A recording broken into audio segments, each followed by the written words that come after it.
Voy a hacer un test del LCD. Y mire, Andrés, que no me marca todo. ¿Será que ya la fregué usted?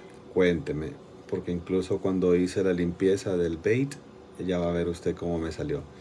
Aquí aprovecho mandarle las dos cosas. Voy a esperar que termine eso.